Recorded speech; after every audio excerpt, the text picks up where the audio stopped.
Hey everybody, I'm here to talk about another season of reality TV. This one's a little different.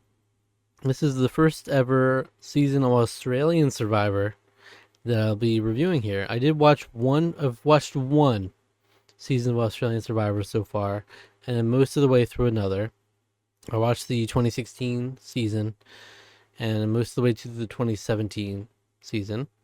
And the reason I watched this randomly, the 11th season of Australian Survivor, is of course because if you're in the know, it was a big event.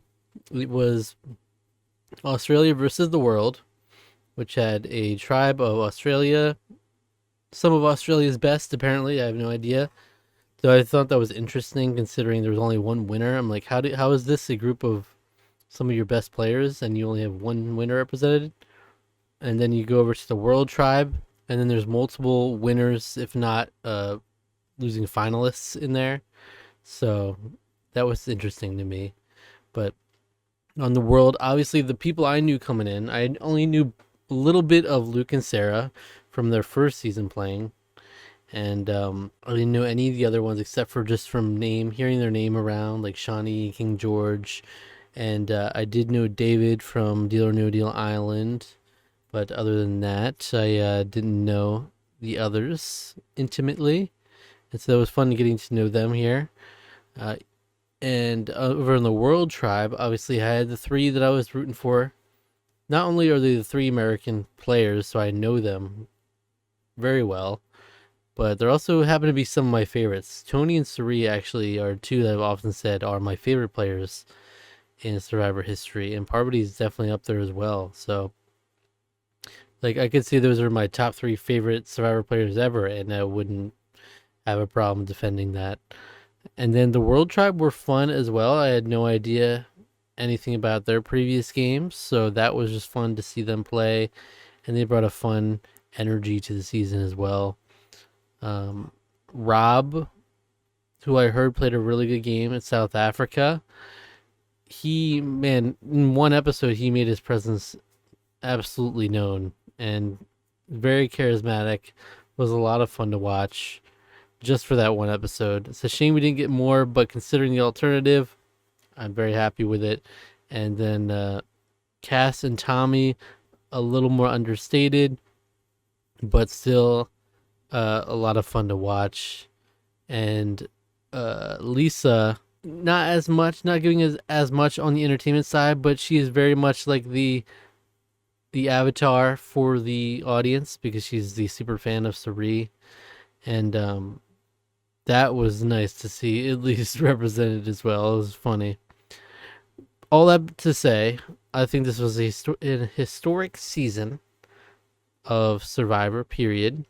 It was only 16 days long, but this was almost like some of the best evidence to put up against the argument of we should bring back 39 days. As much as I kind of felt that, it hasn't been the biggest issue for me that like I've been pushing is that we need 39 days. But I was like, that would have been nice to have 39 days. It's always good to foster those relationships more. This is a good counter to that because it still felt like Amazing Survivor even without the days. But of course, the natural counter to that counter is that it is a returning player season in a very specific context. So it's not like a one size fits all. You know, for new players, you don't want them just in there for a couple weeks, not knowing anybody. And as it is, as much as I thought it was an amazing season, it's obviously very different from Survivor at its core, which is a group of strangers coming together, voting each other off. Because there's so much more meta that comes into these returning player seasons, and especially when some have played together, some haven't, some know the other players, some don't, then it gets like sticky with that. But uh undeniably an all-timer, like the Traitors season 3, I said that about that season, that was an amazing cast, an amazing uh incredibly entertaining season for the large majority of it. I say the same for this, and in fact it might top that for me. I'm not sure. Right now, I think it does, but I'll give it some time to settle. Just even the first episode is one of the best premieres I've ever seen of Survivor. Period. It does a really good job of setting everything up. I did not appreciate them giving Suri. For some reason, everybody got an opening confessional in that opening sequence, except for Suri and Sarah. Just like, yeah, we heard from Suri later in the episode, but we didn't hear from Sarah, I don't think, at all the first episode. But still, like, it's right there. You're only 2 people away. You might as well get opening comments from those two, because it was really epic. I loved how they introduced everybody. Even not being fully aware of the Australians' games, I felt the gravity of their presence just from how they did that hype up in the airstrip with everybody having their unique entrance. Thought that was really cool. So just from Suri not having a confessional in that opening sequence, I already kind of felt like she was definitely not winning because of that. Because, like, would you really not give your winner a confessional and the first chance to appear on screen when you give so many others? I think you would. But it's not a perfect season by any means. I'll say one of the biggest things is the gender imbalance wasn't great. We had 14 players, and the gender imbalance was uneven on both tribes. Could have used for just a couple more guys, and we would have been set. But go off, I guess. That would have been a nothing burger if it weren't like it specifically seemed to tie in with, Parvati rallying her all women's alliance, and it being much more easy to do that with the balance already in their favor. And just to lose Tony in such a difficult spot where there's like really not much maneuvering he could have done there. That was tough because just one more vote, we at least could have gotten them to merge. But we got all these big personality, big guys out in the pre-merge here. Even with that, big characters gone right out the gate. We had an excellent season. It was so much fun. Literally every episode of the season has some really fun, memorable, amazing moments in it. Whether it's just really cool interactions between players you didn't think would ever interact, as is the novelty of a lot of these returning player seasons. There's that, just some really fun gameplay, iconic moments. I mean, come on. The fact that Parvati won this season is just mind-blowing, and obviously was going to lend itself to an amazing season because she is a great narrator and very entertaining. When she's getting done what she wants to get done, it's very entertaining. It's like we got that cut so short in Winners at War, and now it's a shame because that's the one blemish on her record of otherwise. She got 6th in Cook Islands, then she got 1st, then she got 2nd, then there was Winners at War, and then she got 1st. All right, so she joins the 2-time Winners Club. I already see people talking about that.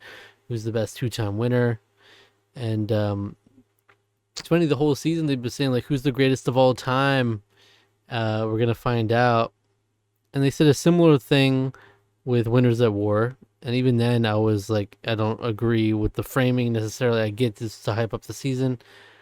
But the premise doesn't really make sense, because if you go into Winners at War with the biggest target, you're not going to get to the end.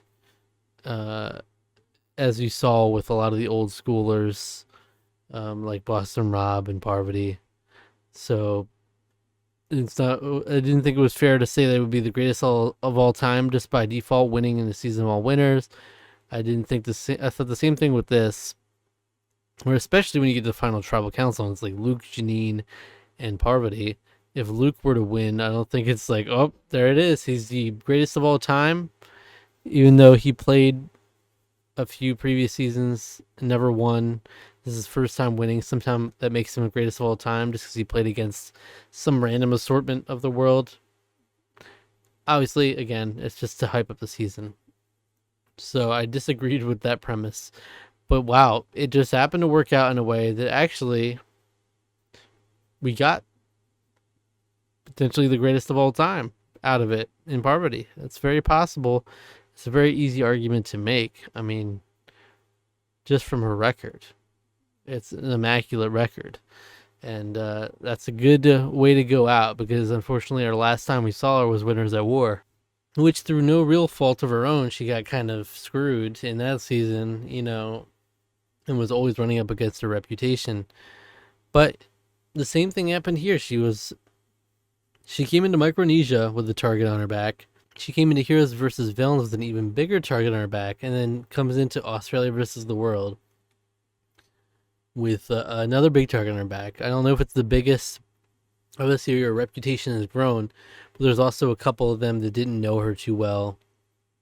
Like Kirby didn't know her from her previous games. I know Rob from South Africa didn't know her, so there's a couple in there that helped. But it was a lot of fun, and what a satisfying end. I was getting emotional. Like, first of all, this crazy irony that Suri again goes out in fire making, and that being the way she went out her first season, and now again going out fire making. Survivor 50, either she can win or she's got to go out in another unusual way to keep the streak going all the way through. Because she always goes out in an unusual circumstance.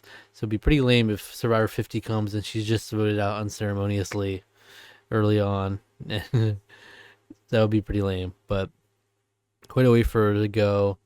Unfortunately, I mean, it seemed like she was running into a losing game in the final. Maybe that's just the editing.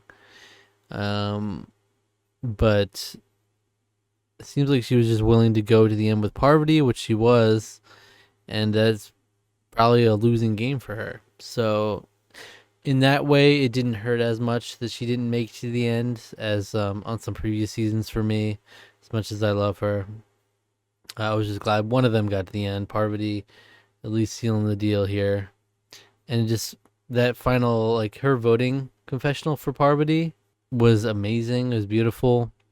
And then just everybody's closing words talking about her, saying she is the greatest of all time, and then cut the episode. I thought it was really, really nice, really powerful stuff. And there was really a lot of history in this season, even just for a US Survivor fan. For Parvati and Suri alone, there was so much history there. And unfortunately, we didn't see it fully come to fruition, or a full circle moment where they both make it to the final three all these years later, but it was still damn close. And yeah, that's the only other negative that you can really say for the season, I think. Well, the fire making twist early on was pretty stupid that they had to do it at random. I think it would have been fun, at least if you're going to do that, let each tribe pick a champion, and then maybe we still would have had Tony, and who knows what would have happened. But instead, it's left up to this. The challenge before it barely meant anything, and then that was all she wrote. Definitely not the worst twist in Australian Survivor history. I'll take the twists from this season any day of the week, but still worth mentioning. And then the other thing would be the editing, because Parvati had far and away the most confessionals of anyone in the season. It wasn't even close. And so it became almost very obvious that she had to win. It's like it wouldn't make sense otherwise. Like the Suri win was just not showing through. Like if there was a world where there was a real world where Parvati loses the final immunity and they vote her out there, or at least they go to fire making, she loses that, whatever. That's a real possibility, but it almost didn't feel like a possibility at all with how the show was edited. It was like, there's no way this is gearing up for Suri winning because Parvati gets taken out at the end. It just didn't make sense to me. So, yeah, so that's the only way. And it was it felt pretty telegraphed.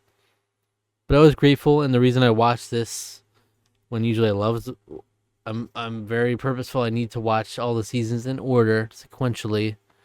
The reason I was willing to watch this one is because I didn't want to get spoiled, and I was able to actually enjoy the experience, spoiler free, and it was lovely to watch, and a hell of a fun time. I really heavily anticipated every new batch of episodes being dropped.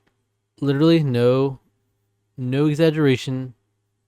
One of my favorite seasons of reality TV ever. and it's one we'll be talking about for years to come. Considering Winners at War was where it ended previously for Parvati, I'm really glad we got to see her come out on top in the end and kind of reclaim that win. It was the fun narrative too, because they were back in Samoa, and that is where she lost Heroes versus Villains. Um, so that was a full circle moment that I appreciated as well, and it just tied into an amazing season. Actually, I bought Parvati's book that's waiting on the shelf to be read. I definitely want to do that at some point.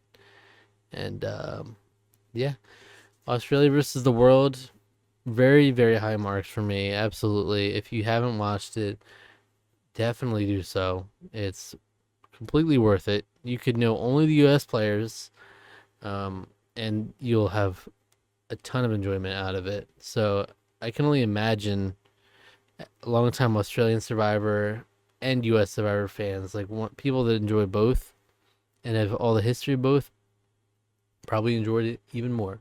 It's just kind of like Heroes versus Villains. Heroes versus Villains, an amazing season, regardless of whether you've seen the season before. But the more seasons you have seen before, the more history it adds to it, and that extra layer just makes it even juicier. But yeah, thanks for watching. As always, subscribe to the channel for more videos on film, TV, and reality television right here. All right.